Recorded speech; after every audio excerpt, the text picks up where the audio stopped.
Hey, welcome back. In part 2, we're going to see how to adjust the camera and the animation for the top-down shooter. First part was setting all the controls. Now we're just going to set up the view and the animation that go with it. So it's look a little bit nice and you'll be ready to go to work on your own project. So first thing we have to do here, it's on the camera boom. We have to put 1200 to put the camera further down, and we're going to adjust the angle here of the camera so it's face down from the sky. So first of all, we're going to uncheck those boxes here, so we don't need any of that, and we're just going to move that around something like this, or maybe something like this. Sounds good. Just going to compile and save and just check it out, see how that works. Here we go. So we have the view here on the top. We can still move and rotate with the other joystick.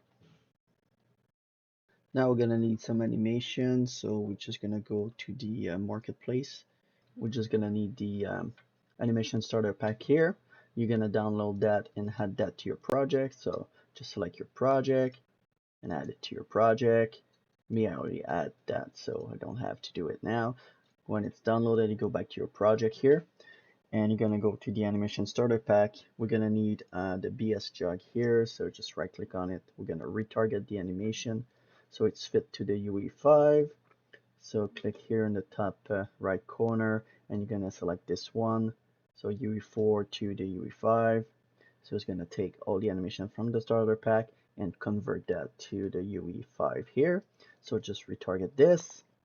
You can see they're right here, so I'm just gonna move that out of the way. So I'm just gonna put that here in the folder I created, and I'm gonna go back there, and we need the animation blueprint here. So same thing, right click, retarget, duplicate that, and we're gonna select UE4 to UE5, and I'm just gonna change the location here, right here, and retarget. So when it's all done, you have all your animation in the folder that you need. So what we have to do now, we're just gonna rename that here. So rename, I'm just gonna put 5 here, and I'm gonna go in it. So that's the animation logic here. So we need to cast to our third-person character because it's where all our blueprint is.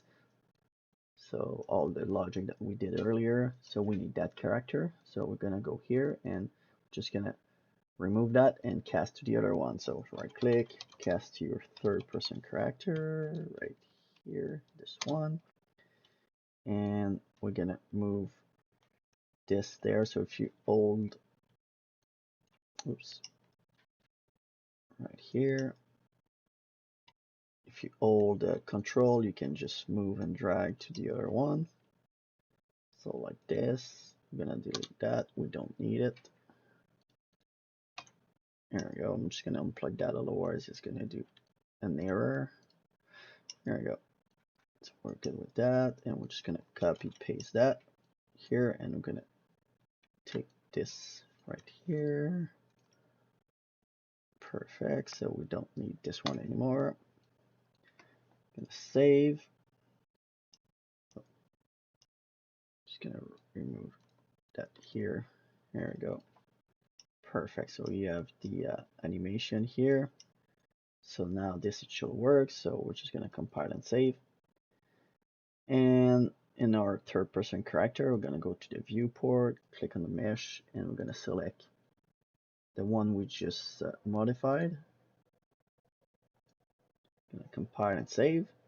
So now if you go back to your map here and you do play, you can see that you can move. It's move a little bit better than earlier. So you go up, just go up, go down. You know, the animation is following now. So that's perfect, and you can rotate at the same time. So you're all set and ready to go. So hopefully I hope it was useful, and catch you in the next one.